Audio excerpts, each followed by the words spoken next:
Hey guys, it's your boy Nick, the ASMR nerd, back with part 2 of my Pro 2 relaxing review. I split this review into two pieces because it was very, very long indeed. This makes it a little easier for me to produce, a little easier for you to watch and digest, hopefully. And if you haven't seen part 1 yet, I strongly encourage you to go check it out. There is a link down in the video description and another one that I'll pin in a top level comment if I remember to do that. So you can go check out part 1 there. I strongly encourage you to do so because what follows here will make a lot more sense if you watch part 1. And if at any point during this review you happen to think maybe I'd like to pick up an Pro 2, there is also a link down in the video description to Banggood where you can pick up the Pro 2, and that also goes to supporting the channel. So that's there as well. Alright, so today I'm going to be looking at the backlighting functionality, all those nice RGB LEDs on the Pro 2. I'm going to be looking at the software, and I'm going to be doing a typing test with the board. Then we'll reconvene here. I will share my experiences with the board, sort of my subjective experiences typing on it, any other little odds and ends that I think you need to know. Then I will list my pros and cons and my final verdict about the board. So that's the plan for today. Let's jump right in. Alright, so here we are looking at the backlighting on the Pro 2. Right now I have got it connected via Bluetooth, and of course you can have the backlight going while you are on the Bluetooth, wireless battery powered mode, but it will drain the battery faster. Also, as usual, if you're seeing some flicker on the screen, flicker of the LEDs, that is just an artifact of the shutter speed of the camera interacting with the LEDs. It doesn't look like that in person. So there are a few different options for lighting, well, more than a few, that you can access just using key combinations on the board itself. And then there are further options for customization using the software. So let's just quickly go through the options that are available without the software, because some people prefer to not have to download and use software. And then we'll take a dive into the software after that. But by default, without any software installed, you can hold down the Function 2 button, which is in the bottom right corner, and you can press, well, for starters, you can press the 0 key to turn the lighting on and off. And you can see it does retain your last lighting setting. And then you can press F11, or I guess it's dash, really, to dim the lighting. It looks like there's quite a few steps. So that's all the way off. Then we've got 1, 2, 3, 4, 5, 6, 7, 8, 9, 10 maybe. I can't actually tell if it's getting any brighter still. But anyway, so that's the F11 or the dash button to make it dimmer, and then the plus button to make it brighter alongside Function 2 when you're holding that down. And then you can hold down Function 2 and press the 9 key to cycle through different backlighting settings. So this one here, I'm actually gonna type a little bit so you can see, but it lights up the keys that you press, and then they fade out. This is a solid color mode, I believe. Okay, so there's actually a variety of different solid color modes. You can cycle through them here.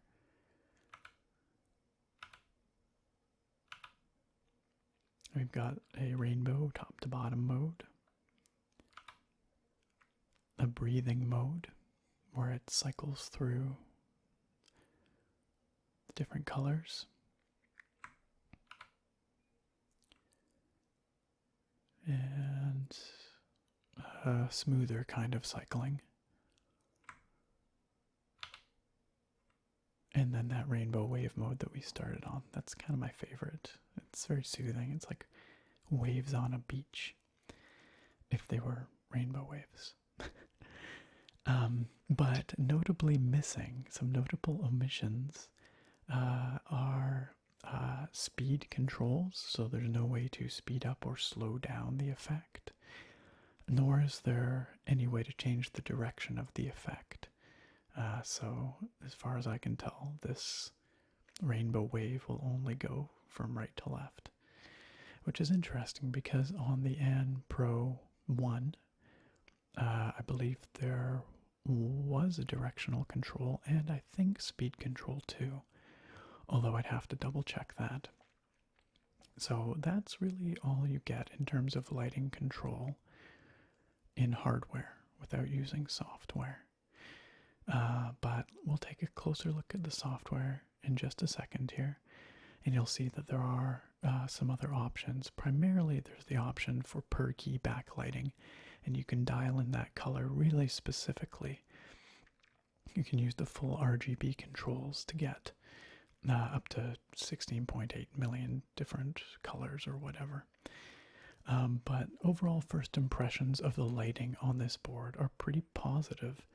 The color rendering is really nice. The colors are saturated and rich looking, and the gradients are smooth. Often on cheaper boards you don't get the smooth gradients, but here you absolutely do.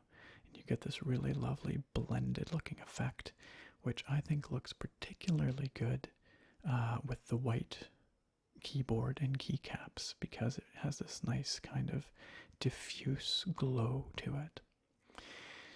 Alright, well, having looked at that, let's take a look at the OpenSLab software. And this is the OpenSLab software. You can download it from the Opens website. It's easy to find, I just Googled it. And it's available for both PC, like Windows, and Mac. And this is the screen you're greeted with when you install it and fire it up for the first time. Now, one limitation of the software is that you have to have the keyboard plugged in via USB. You can't have it in its Bluetooth mode. So I had to just use that handy dandy switch on the back, turn it off, and then plug in the USB cable, and the keyboard is detected here in the software as the An Pro 2.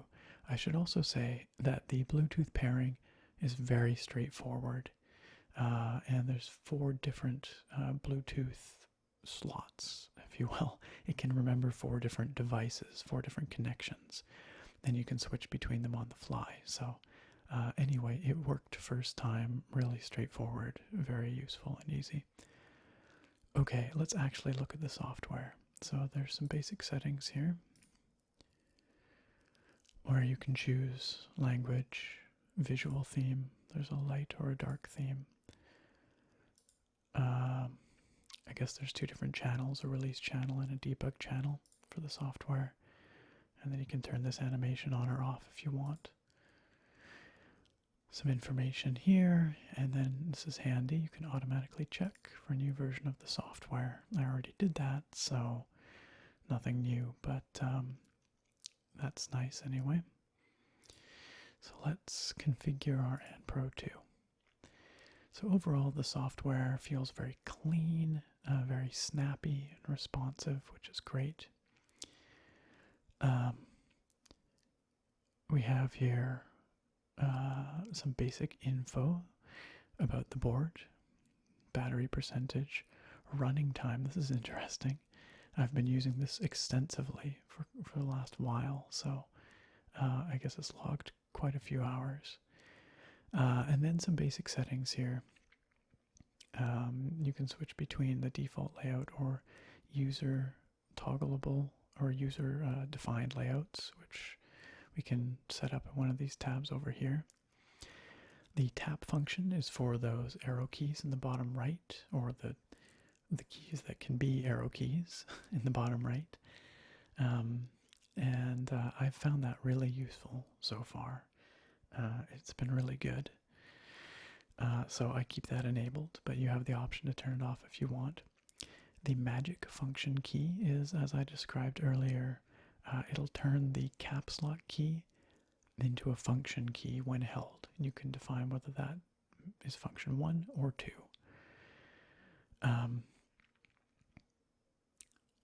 I guess the macro toggle key, you can change the keys between function 1 and 2. So you could have it so you hold down function 1 and then press your whatever the button is, and then the macro will execute. Or you can make that function 2 or disable it entirely. Caps lock LED, not quite sure what that does, but I guess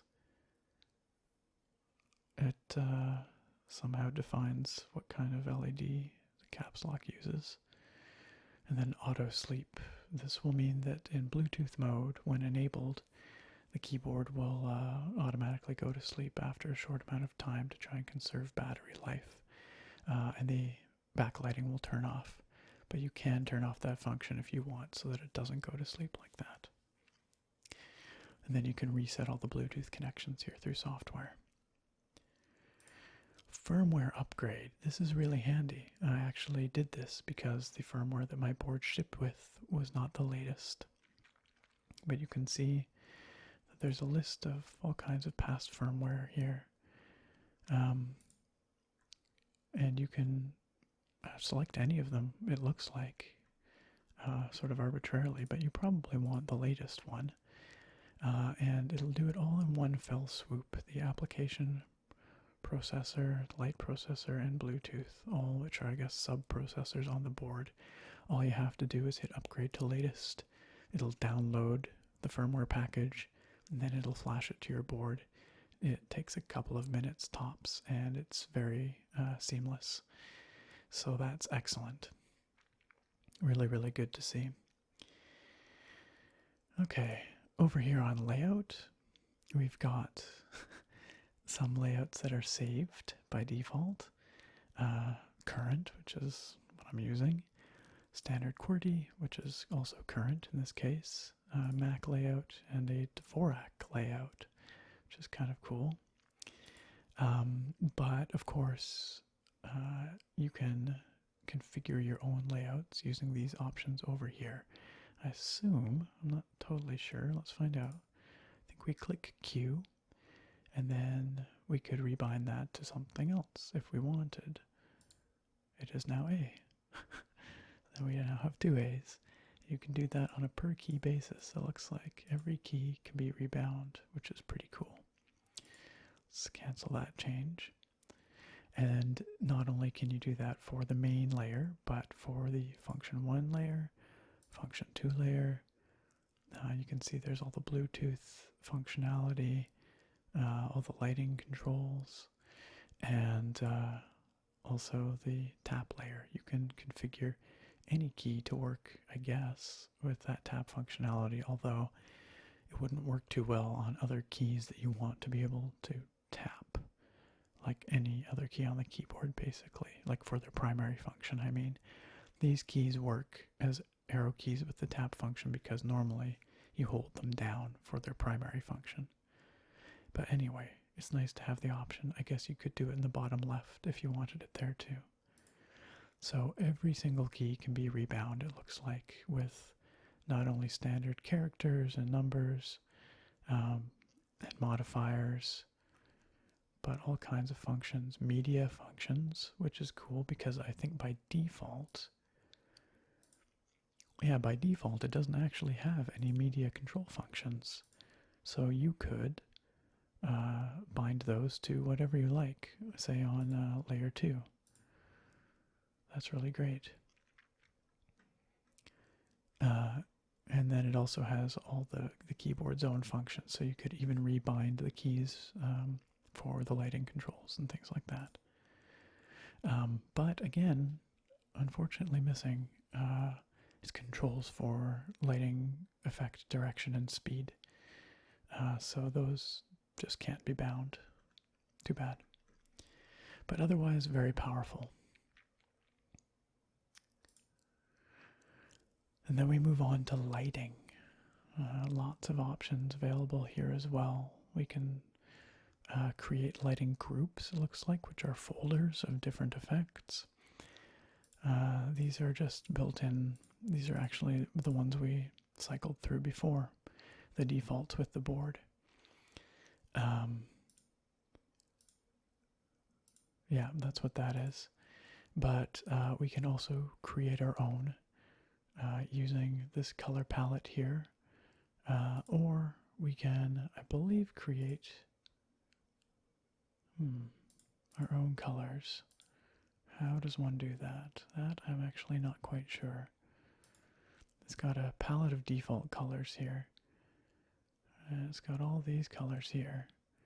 But I'm pretty sure there is a way to edit the hex value. At least we can save current color. What if we select a single key? No, I'm not sure. Well, there's a lot of options here, but it would be nice if we could edit the hex values directly. That would give us even more granular control over our color. On the AnPro 1, which actually didn't have PC software, it only had an app. But on the AnPro 1, you could, in fact, edit those colors in a more granular fashion. But at any rate, what's this? We can select, I see, characters, number keys, modifiers, or all, and change groups. Or we can just select individual keys. And then for any given color and combination of selected keys, we can add dynamic effects, including the ones we saw earlier. So the breathing, color gradient, that rainbow ripple effect, and then breathe singles probably when you tap the key. You get that pulse of color. So those are the lighting effects that appear to exist. Now that's adequate, although it's not as many as I've seen on some other boards, other cheaper boards, as a matter of fact. We don't have any sort of raindrops lighting effect. We don't have any of the kind of like meteor impact effect where you get the ripple going outwards. So we're missing some kind of fun effects that I've seen on other boards. Realistically speaking, you're probably not going to use those lighting options, but you never know. It's nice to have the options. So, as configurable as this is, the actual dynamic effects are a little bit on the sparse side, which is too bad. And then here we can record custom macros. So you can select, it says please add macro group. I see we do that over here. Please input name. Okay. But it looks like you can create, I guess, folders of macros. I don't know.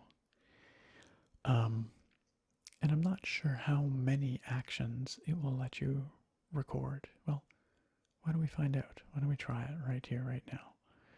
Let's create a macro group. We'll just call this testing. Okay. And now do we select? Okay, so let's make it so that function Z is going to toggle this macro. I think that's how this is set up right now. So let's say, okay, let's record macro. And let's go A, B, C. Oh, no, that's not that. Oh, I see. That's cool. That's ASD. But it actually shows you what you're doing as you go. It shows you the macro code, and it shows that we're still recording. So we can then put F. I see, and this is the gap in between. And this is how long I depressed it for. Wow, that's quite detailed. GH. Very cool. Okay, let's stop recording. How do we do that? We can insert time blocks. Wow, yeah, this is quite in depth. If I'd like to stop, how do I just hit save, I guess? There we go. And then you can go in, can we edit each of these? We can edit each individual value. At least for the time blocks. Very cool. And if you want to delete individual pieces, you can. That's pretty good. All right, let's delete that. Let's delete that macro group. There we go. So that is some pretty in-depth macro functionality. That's really good to see. And that is pretty much it. We've already looked at the settings. Yep, we've been there. We've been here. We've pretty much seen everything there is to see here. So I'm quite happy with this software. I think it looks really good. It's clean, it's functional. A little disappointed by the lack of dynamic lighting effects here, but overall I really don't have much to complain about here. I did have a question on part 1 of this review where somebody asked if the software is safe. That is something that is very difficult to tell because there have been keyboards in past, one that I reviewed, in fact, the Mantis Tech keyboard, that had some suspect kind of, well, people originally thought maybe it was a keylogger, but it turned out it probably wasn't. But regardless, the software was sending off information, usage information to a remote server without the user's permission, which is a big no-no. It's a big privacy concern. And that's the risk that you run when you're using software from these Chinese manufacturers. So it seems. Anyway, that said, the N Pro 1 and 2 are both very well-regarded keyboards. The N Pro 1 became almost a kind of a cult hit, really, amongst mechanical keyboard enthusiasts. And I suspect that if there was an issue with the software, people would have turned it up by now. I will say that this software did initiate a connection to something somewhere. My GlassWire software told me it did. But of course it would have to in order to check the software version and in order to download the firmware. So you'd have to do some more in-depth investigation to really check the safety of this software. That said, yeah, I'm not particularly worried. I think it's trustworthy. But you can always do a little bit of research online and see if people have turned up anything suspicious if you're concerned. All right, that took a while, but now that we've seen every last feature of the software, it's time for the moment we've all been waiting for, the typing test. So I will type some passages for your listening and viewing pleasure, after which we will reconvene for discussion about my subjective experience using this board and some sort of assorted thoughts, and then my final verdict on the board.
All right, so we've had a chance now to, of course, unbox the board in the last video, take a close look at it. We've looked at the backlighting, we've looked at the software extensively.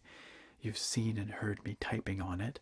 I have been using this board quite a bit, much more than the 1 week between part 1 and part 2 of this review would suggest. Magic, the magic of video making. So I have extensive experience with this board now, and overall, I really, really like it. The typing experience on those Kailh Box brown switches is pretty good.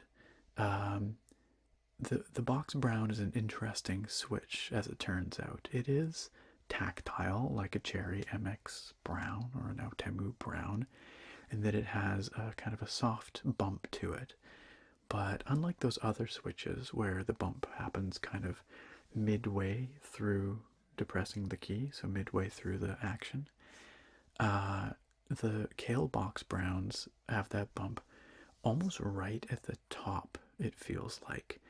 So you put the pressure on the switch, the bump is you overcome the bump almost immediately, and then it's fairly linear the rest of the way down.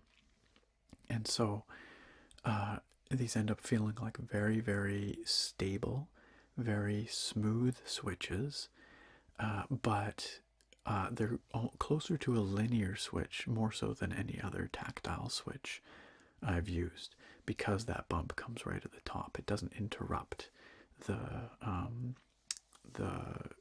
depression of the key sort of mid-stroke, if that makes any sense. I'm not sure if the force diagrams for this switch bear that out. Like, I don't know if that's actually what's happening, but it's what it feels like to me. And so these are actually a really great compromise for somebody who likes linear switches but wants a bit of tactility. They're right in that kind of in-between zone. The bump is there, like you can feel it, but it's quite muted, and it comes right at the top of the action. So that's a consideration. I myself personally, I like a bit more of a pronounced bump in my tactile switches. I like it to happen partway down, I have discovered. Because I do feel like these switches are a little bit mushier than I would like. It just kind of, for some reason, they feel that way. They bottom out normally, so there's a firm bottom out and everything like that, and it is fairly linear. But it's just the difference between that bump near the top and that bump partway down, I think. And the strength of the bump might have something to do with it as well. It's fairly weak. But for those of you that do like the linear switches, want a little tactile bump, I think the Kailh Box browns are a great choice. In every other respect, they're really good. Like I said, they're very stable, very smooth. All of the switches work, of course, no quality control issues. So Kailh Box browns, interesting switches. Maybe not for me, but I can't hold that against this board, of course, because the board does come with a variety of options. It comes with those really, really nice clicky Kailh Box white switches. If you're looking for a clicky switch, highly recommend it. You can check out my review of the MotoSpeed CK61 board if you want to see those in action. They sound great, they feel great, much better than a Gateron Blue, for instance, in my opinion. But this board also comes in an array of Gateron switches. You can get your browns, which are an excellent tactile switch, although they're a little bit looser, a little bit rattlier than the Kailh Box switches. Or you can get your linears or your clickies in Gateron as well. So an array of switch options, whatever you want to get it with, it serves you there. So the rest of the typing experience was very, very positive. This is a very cleverly laid out board, I will say. I absolutely love that tap functionality with those keys that become arrow keys in the bottom right corner when you tap them. It feels really, really good to me. And it works. It works great. I had very few issues with it. The only thing is, occasionally when I went to go press right shift and hold it down, to, for a capital or something like that. But then realize that I didn't want to use it or something like that, it would act like an up arrow and move me up one row in my text or whatever. I just noticed there were a few times where those keys did end up firing off as arrow keys when I intended them as the modifier keys. That's probably more my issue than the board. It's because I tapped them instead of holding them down. And it wasn't a big problem. It only happened a few times. So overall, tap key functionality really good. Likewise, turning that caps lock into the magic function key, also really good, really smart. It allows you to use the WASD keys as dedicated, well, not dedicated, but as arrow keys using only your left hand, because you hold down function or caps lock, which becomes function 1 with your pinky, and then you can do WASD as arrow keys. Really, really handy. I did end up using it in a few scenarios, like when I was playing games and I needed to use the arrow keys, but I wanted to keep my hand on the mouse as well. So lots of very, very clever choices on OpenSlab's part. Functionality that I've never seen on any other keyboard. And so they're really thinking outside the box. They're really thinking about how they can make this board as functional as possible while still keeping it in that compact 60% footprint. And I really, really appreciate what they've done. I think it's very well conceived, very clever. What else to talk about? Bluetooth connectivity, very good, easy to set up, worked first try. No issues with lacking or dropping the connection. One of the biggest issues that I had with the And Pro 1 was that the Bluetooth input was sometimes laggy, perceptibly so. So you would type and then you would see the character show up, and there was like a solid half second or so of input lag there, which made the And Pro 1 pretty hard to use, for instance, for gaming in Bluetooth mode. I'm happy to say they have completely eliminated that issue with the And Pro 2. I've used it extensively in both wired mode and wireless Bluetooth mode, and I don't notice any difference between them in terms of responsiveness and input lag. I can game quite happily in Bluetooth mode. Those of you who are like serious business, like esports players, maybe you'll notice a difference, or maybe you want a wired board just to know that you're getting the fastest response times possible with zero input lag. And this board can do that too. It does work in wired mode, but I wouldn't necessarily recommend it for like highly competitive gaming in Bluetooth mode. But as far as I'm concerned, I noticed no difference between wired and wireless mode in terms of input lag. So for the average gamer, totally usable in Bluetooth mode. The range seems pretty good. I tried it from a few different places around my room here. It never dropped a signal. Certainly it's a long enough range for it to be useful within its entire sort of functional space. Like you're not going to be sitting 30 feet back from your PC or whatever and expecting it to work, but in a living room setting, I'm sure it would work just fine. So Bluetooth, really good. Wireless and wired functionality, both good. What else? One thing, I did run into a couple of issues that marred an otherwise really, really good, I would say almost flawless experience. And these are just kind of quirky things. One issue is that when I have it in wired mode and I turn off my PC, when I turn it back on, it doesn't detect the board right away. I have to unplug it and plug it back in once my PC is on. I don't know why that is. It seems like a strange thing. In Bluetooth mode, it's not a problem, but that's because I use the hardware switch on the back to turn it off when I turn off my PC. Then I turn it back on. When I turn on my PC, it pairs happily, it recognizes it, no issue. But yeah, in wired mode, for whatever reason, it's not detected on startup, even though I've left it plugged in. I have to unplug it and replug it. That's kind of annoying. it seems like the kind of thing that they could probably fix with a firmware update. I don't know if they plan to or if they will, but it seems like one of those kinds of things that they probably could. And I don't think it's my PC because I've never run into this issue with other keyboards before. It's only this one. The other minor annoyance that is, I think, worth bringing up is with the lighting. It seems inconsistent about remembering what settings you had for the lighting.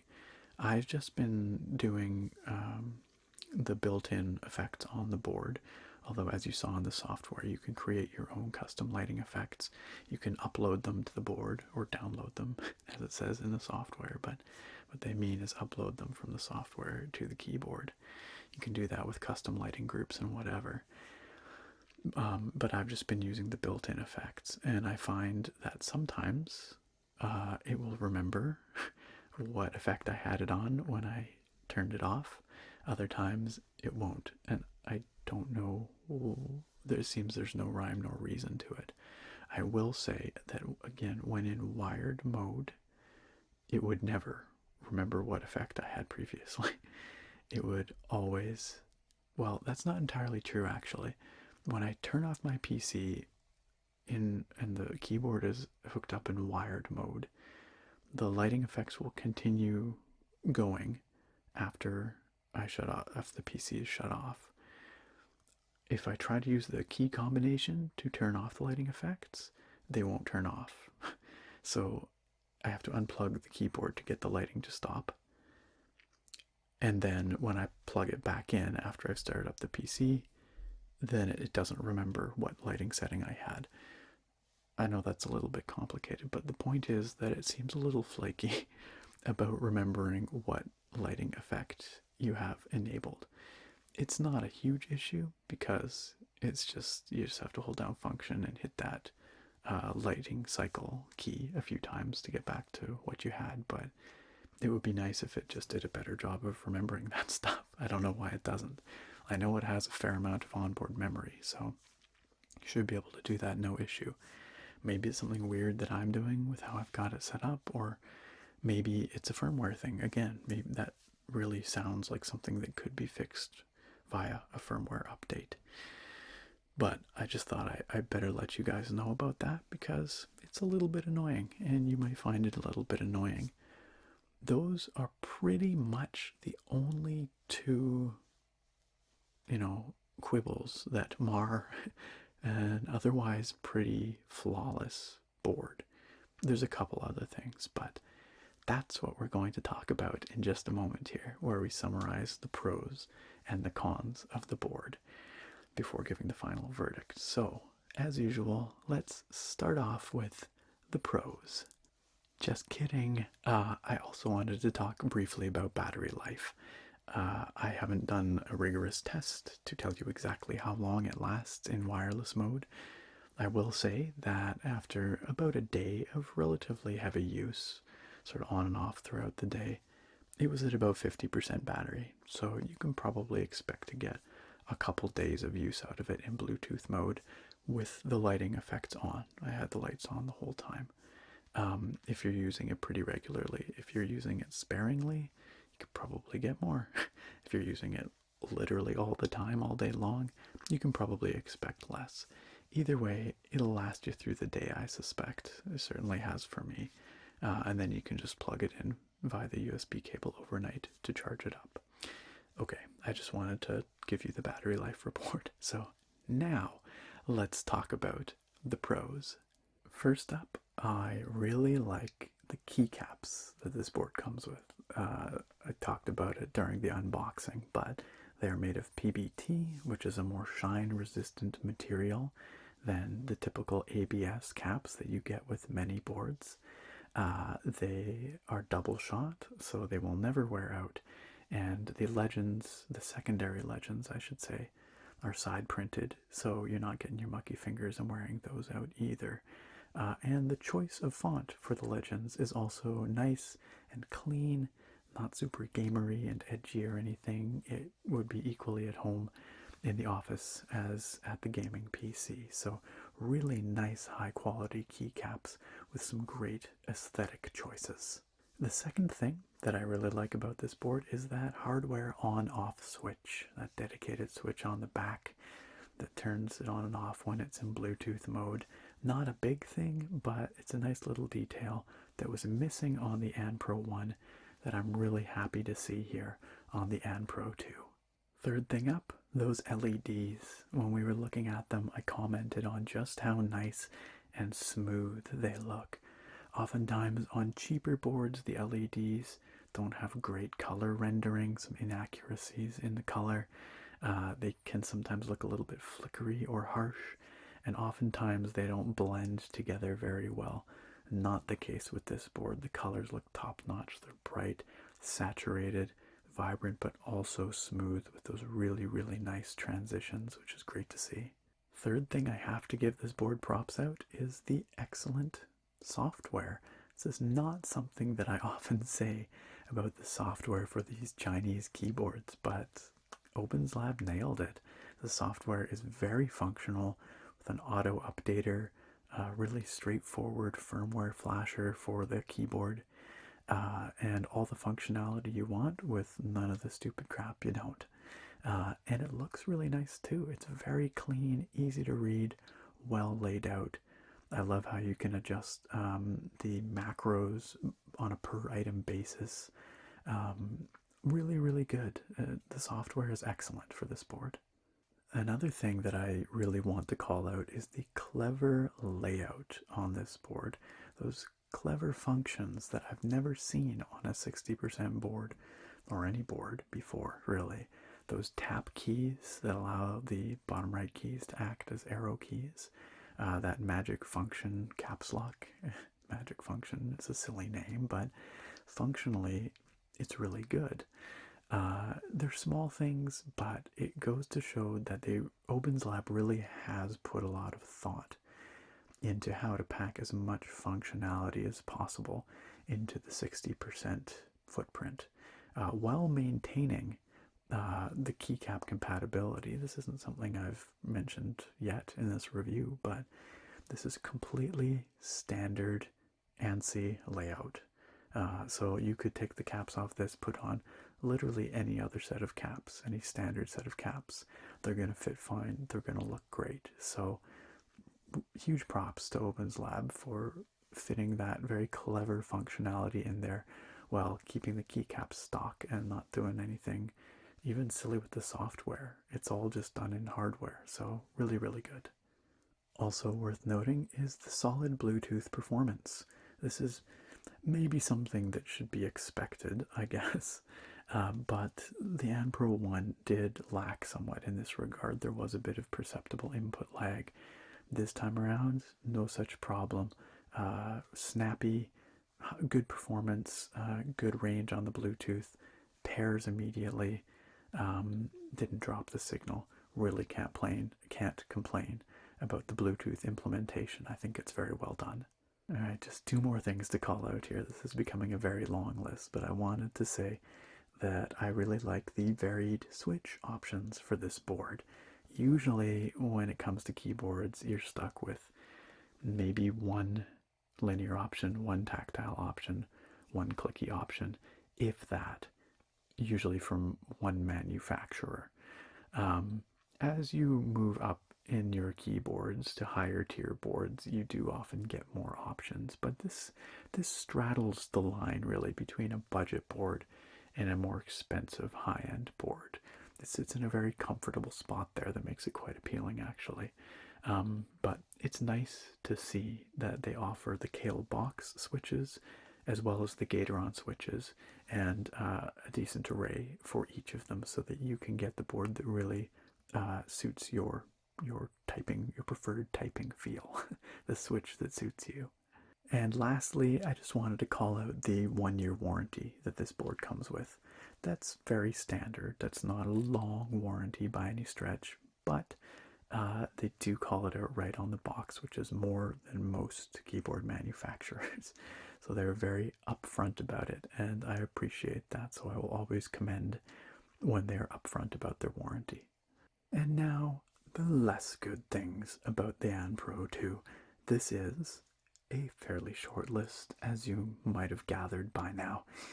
The first and probably biggest issue that I have with this board is those strange hardware quirks. That's what I'm calling them anyway. But the issues where when I turn off or restart my PC, the keyboard isn't detected when I boot it back up. And those issues where the board wasn't always remembering what lighting setting I had it set to before I turned it off or shut down my PC or unplugged it or whatever. Both of these things seem like they should be fixable with a firmware update. Perhaps OpenSlab is aware of them and plans to do so. I'm not sure, but I have to call them out here just because they're minor annoyances in an otherwise pretty flawless experience. Something else I wanted to call out, and this is pretty minor, this is very nitpicky, but is that red USB cable. You saw it during the unboxing. It doesn't look bad per se. The white keyboard with the vivid red cable looks pretty nice in my opinion.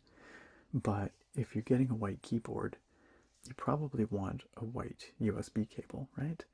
It's more likely to go with your setup. Who's to say that the red's going to match everyone's setup? In fact, it probably doesn't.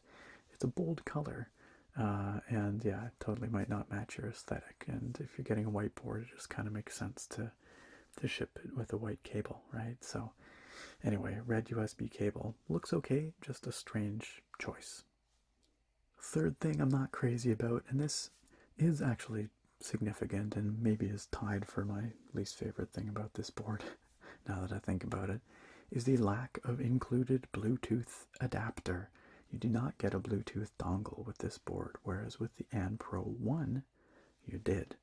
So that's a bit of a regression from the AnPro 1. Of course, if your device already has Bluetooth built in, like a tablet or your laptop or whatever, then that dongle would be wasted anyway. But if you have a PC that doesn't have Bluetooth by default, it's nice to have that dongle included. Fortunately, Banggood is, at the time of this review at least, offering a free gift where it is, I guess, a free gift. They're providing a Bluetooth dongle for free when you order this board. You can see that if you click through on the link down in the video description. I hope that that's something they continue doing, because that's a really great little perk for ordering through Banggood. I do not believe you get the same treatment if you order through Amazon, for instance. So definitely check that out if you're looking at getting the board. It should be right there on the store page, just below the board description. It should say plus free gift Bluetooth adapter. So that said, I'm a little disappointed that OpenSlab did not include their own Bluetooth adapter in the package. So, where does that leave us? What is my verdict on the AnPro 2 after all of that testing and talking?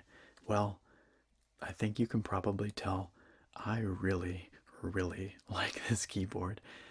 This is exactly the follow-up that I had hoped for from the AnPro 1.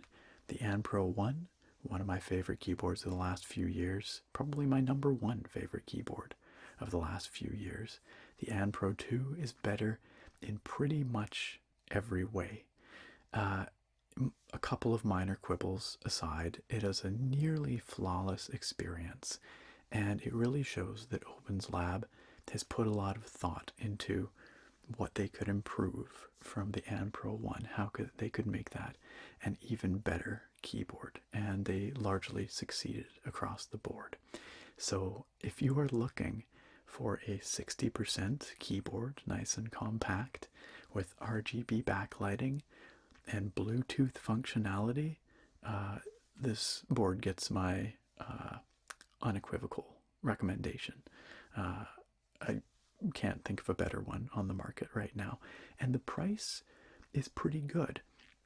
Granted, if you want just the cheapest 60% board with RGB that you can get, there are other options. For instance, if you don't care about wireless, there's the MotoSpeed CK61, which I reviewed a while back, and you can check that out. It's about half the price of the And Pro 2. So you do save a lot of money, but it had its issues.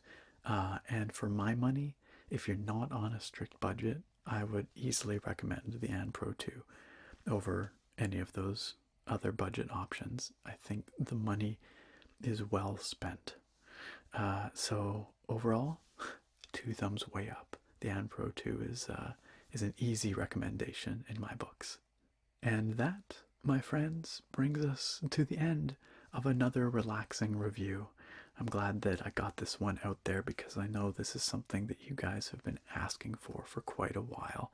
And me personally, I'm happy to have the And Pro 2 in its new permanent spot on my desk. I think it's a great little board, and I think you will too.